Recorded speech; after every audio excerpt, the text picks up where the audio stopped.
Hello and welcome to Thompson. My name is William Lebowski, and today we are in Automobilista 2 again. Who's to say if you ever thought you would ever see it again on the channel, but I think it is important to check in an AMS2 because it is always improving, and I do think that there is something there that I don't know. I think there's something there that maybe I'm missing. I don't know if it's the broad appeal, but anyway, I was a little bit behind on AMS2, especially from the past year. I kind of took a big break from it in 2022, and I wanted to check on it on AMS2 in 2023, and I think I am, after this race, interested in doing a little bit more of a deep dive of AMS2 in 2023, like I did with AMS2 in February of 2022. That being said, this is an awesome race with the kart cars. I'm catching up on these kart cars specifically because I missed out on I guess they're Formula USA in AMS2, but I missed out on their launch, and I missed out on the launch of the Racing USA packs 2 and 3. And I only picked up the kart pack. I didn't pick up oh wait, no, I did, because I think they separated Road America and Watkins Glen with these kart cars. But anyway, so I have that DLC. I just wanted to see what was going on at those places and what's going on in these cars. These cars have a very interesting driving experience. They're incredibly fun. They feel incredibly modern, even though they're historic, and it's easy to forget that at times. They are incredibly fragile at the same time, so these cars are very interesting. I am curious about them a little bit more, but at the same time, I still have my questions and reservations. But anyway, let's enjoy the race, and we'll jump into more later. All right, slight code brown moments through Sector 3 there, but it isn't a lap 1 without a code brown. Oop. Barely keeping this car underneath us into the first part of lap number 2. It's going to be a long way to go if on lap 2 we're still struggling to keep the car beneath us. You'd think at this point in time everything is, from the tires and the brakes, are all warmed up. So at this point I think the car can only give me what it's got. And it's just so hard to remember that this is sending it right in front of us, that this is a historic car. This is a 30-year-old guy, the 30-year-old car, you know, and for cars, that's like 300. So yeah, this is just a car that seems like it's from a current day era when you start driving it and you're getting the feel of the car and you're seeing how fast it can go and how fast it can corner without realizing it's 30 years behind aerodynamic. Sorry, a lot of weird noises and a lot of interrupting my own sentences. But just remember that this car is 30 years behind in aerodynamic development, mechanical grip development. And it is just sheer amount of power that makes these cars incredible, and everything that is able to compensate for it really comes from its high.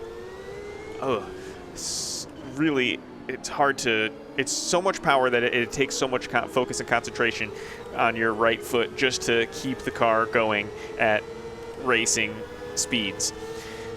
But it makes up for everything else by being powerful. So you might not necessarily get that performance in the draft, or you might not necessarily get that performance in corners or under braking or under movement, but what it really makes up for in all those situations is just throwing more power at it, the old-fashioned Jeremy Clarkson way. Speed and power. But it's just one of those cars you just have to remember that it has way more power than its own good, and it can be used as a detriment just as quickly as it'll be used as a positive. Like just right there, if I had been on the gas for a tenth of a second longer, that would have ended with me crashing. But here we are, this little gaggle of cars that I'm trying to stay safely behind. But at this point in the race, it's time to move up. And I don't want to get stuck behind these cars just outside of the top 10 forever. So we're going to have to stay with them, keep the pressure on, really just wait for an opportunity. Probably could have had one right there. They got excessively slow through that corner there, almost stopping at the apex. I think we might have even made a little bit of contact.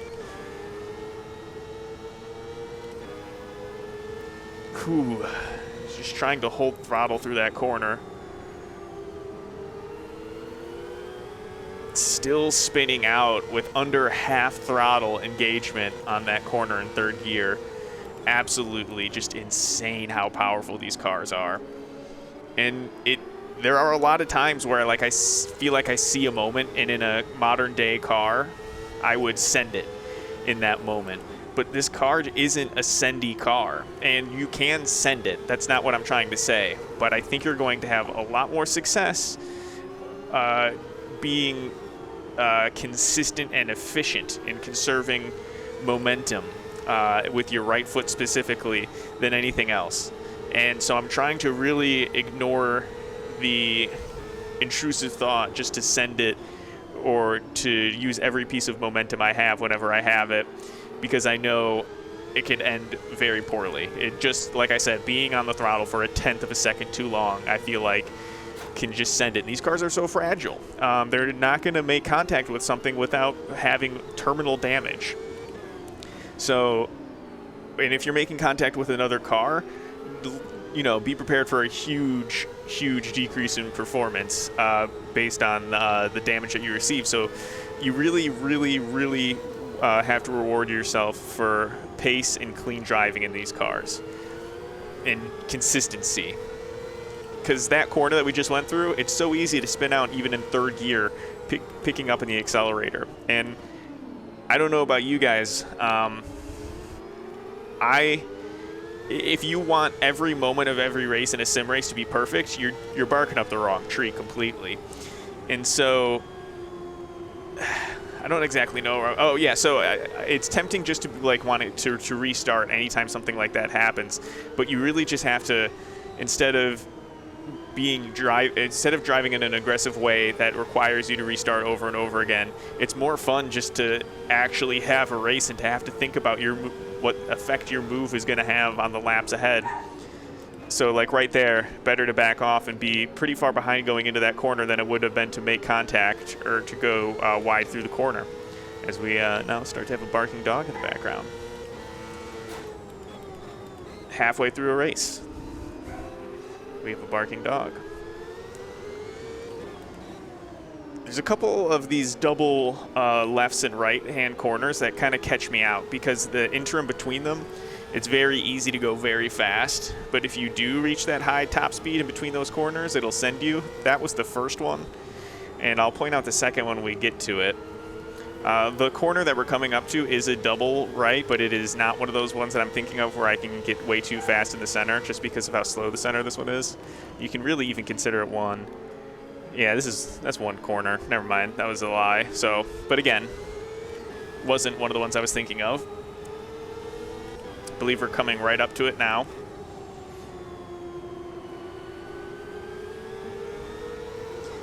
I gotta get around these guys. Yeah, it's right here. Right here you can get really fast, but the exit is so narrow, and because you're in second gear, it's so fickle. Can we get a run here?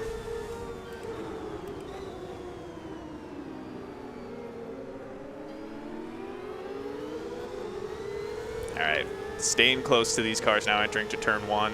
Turn one's always been pretty good to me. Oh, too aggressive with it. Now I got some dirt on my wheels.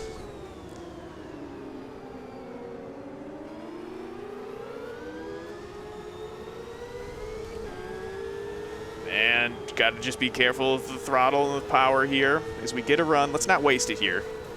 Let's try to poke ourselves up the inside. Oh, okay. Nope, be careful, just be careful.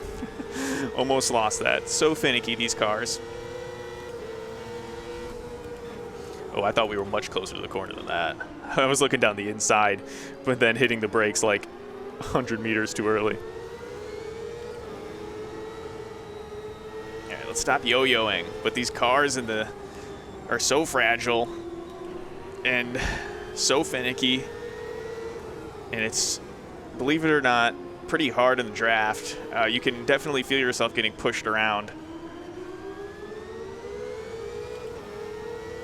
Like there'll be little jumps that I won't necessarily know where they come from when I get closer, and then you can feel it happening more and more as you get closer and closer. So that's a cool little tidbit. We got to stay with them here. Get on the throttle. Come on. We only have a couple laps left at this point, and we're sitting outside the top 10. Locking up into turn 1. They're switching positions on each other up a little bit, so just be careful of that, but take advantage of moments where they slow down right in front of me.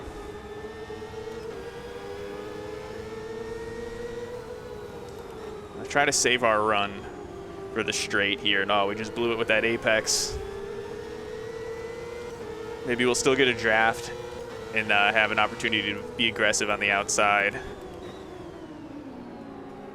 Not quite so much. Gotta be careful of that curb once we started riding it. I feel like I could probably get more out of the throttle on exits of corners, but I just know how sensitive it is. And I'm not trying to ruin my race at this point.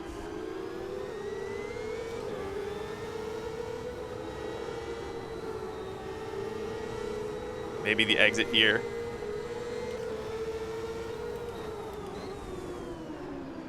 Not exactly. I mean, it was a little bit of a moment, but it wasn't necessarily something that we could take advantage of. All right. We are dwindling now to the final laps. We do not want to have just spent the whole race looking at the rear end of these guys.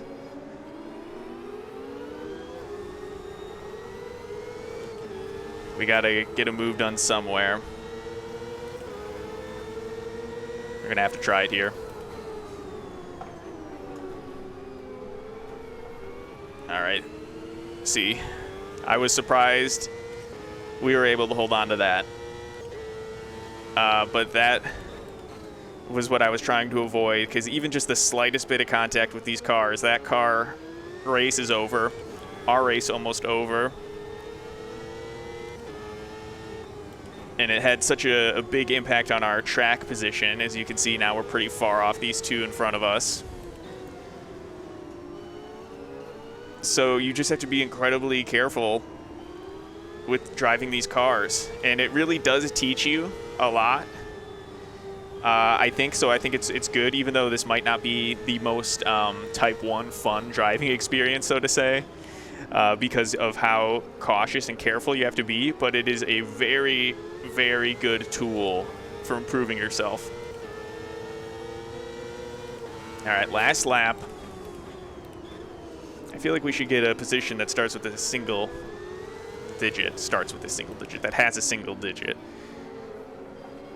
So let's work on that. We got one lap, less than a lap now to do it. Should we Max Verstappen, Lewis Hamilton them? No. Let's give him the corner. Hopefully we can get the throttle down early. Have a nice run down the straight. Maybe.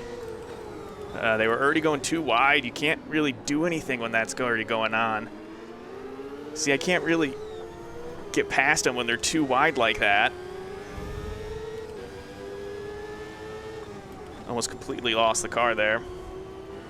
The bright side of them going too wide is right now it allows me to catch up to them since they're not going through the optimal line. I should have the ability to get right up to them and maybe on the last corner go for a very risky move here, depending on how much more momentum I'm able to carry through the corner than them.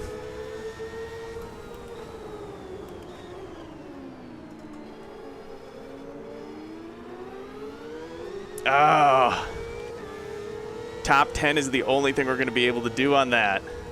Man, that was a serious challenge. I've never really had to keep myself composed like that.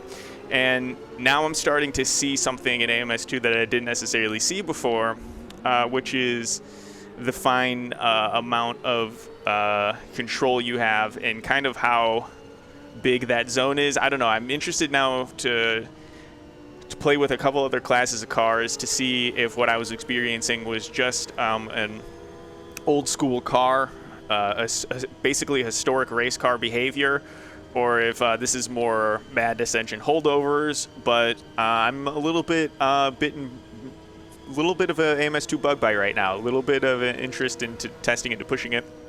But I don't mean to extend this video to the whole cooldown lap. Thank you guys for watching. I really do appreciate it. We'll see you in the next one, and enjoy some great racing.